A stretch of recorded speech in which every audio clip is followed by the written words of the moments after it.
kannatad tööl 3 tundi. Ja siis imestad, miks jooksed tualetti iga tund. Need asjad on seotud. Ja siin on kuidas. Põis on lihas.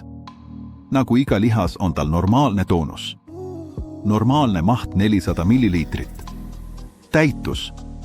Signaalaiu. Läksid tualetti. Tühjenesid. Tsükkel lõppenud. Mis juhtub, kui kannatad? Põis venib üle normi.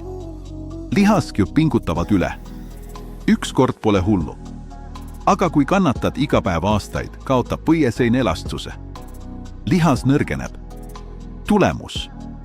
Põis ei suuda enam normaalselt venida ega kokku tõmbuda. Maht langeb. 400 milliliitri asemel mahub 200. Tungid iga tund. Öösel tõused 2-3 korda. Veel hullem. Nõrgenenud põis ei tühjena täielikult. Uriin jääb. See on keskkond bakteritele. Infektsioonirisk kasvab. Kui tahad tualetti minna, mine.